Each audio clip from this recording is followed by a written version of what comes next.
I never said your name. Why are you speaking about me as if you know me? I spoke about you because you spoke about me. When you mentioned my name, I mentioned you. When I set up there, when I made the video, and I said, "Don't compare me to an NBA player." When did I mention your name? You wasn't talking about me earlier when you took the shot? Sir, you said Michael. I looked up to Michael Jordan. I was abused. You said something about me. Listen. That was sarcasm. Matter of fact, what I'm gonna do for you is that wasn't about me. Let's be honest. Listen. Hold on. Let me ask you a question. Hold up. That wasn't about me. Let's nip this in the bud. As a man, I'm gonna apologize as a man because the reality of it is you didn't do nothing to me. So to cut all the bullshit, as a man, you didn't do nothing to me. I stepped on your toes. I respect some of the things. First of all, let me say this, right? When I first started hearing about you, automatically, the first thing I said was Boule. I didn't do my homework. I didn't look to see whether you was a credible dude, what your fight was. Later on, I seen the Judge Joe Brown joint, which I thought was dope or whatever the case may be.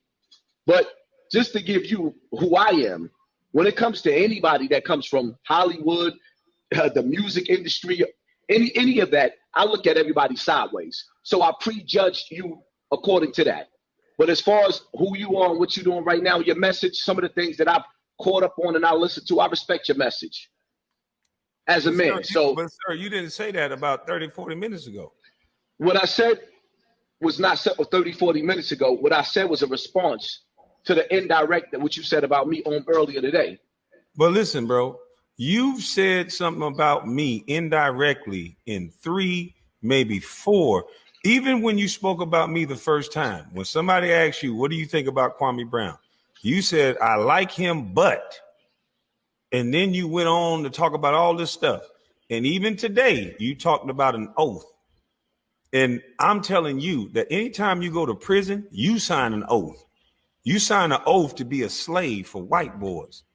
And that mentality that you're preaching and you going back to the hood as a married man with jewelry and chains on, are you prepared to kill someone? Because that's what you would have to do to be in the hood by yourself. So to speak the way that you're speaking, how old are you, sir? 44. You're 44 years old with children, beautiful children, may I add. Thank you. I've seen you put them on the internet. You have a wife. You have a beautiful yard with flowers and dogs, which you should be enjoying. But you steady going back to the hood to prove what? What you would have to do to protect those chains and to protect the thing, to brag about being in the hood. If somebody approached you, you would have to kill that person or hurt that person. Is that correct? I don't see your point. The point is, why would you put yourself at risk when you have a family to brag like that about being in the hood? If somebody saw you on live and ran up on you and you do something to them, you would be going to prison, leaving your wife and your children. Why would you go to the hood when you got nice flowers like that? And first of all, for one, I live in the hood. For 2, I have family in the hood. For 3, God made this earth spacious enough for me to travel through wherever I decide to go. So whether you have jewelry on or you just traveling and you have a glow to you as a person, sometimes when I travel, just like when you travel, some people may recognize you, they may not. I'm not going to stop going to the hood based off of what somebody feel about me. That's not going to happen. That's for 1. For 2, I don't have a point to prove to anybody, but at the same time, I'm going to defend myself if I have to. But I mean, the reality of it is this conversation shouldn't really be based on whether I'm going back to the hood or not. But it's the way that you're going to the hood, though.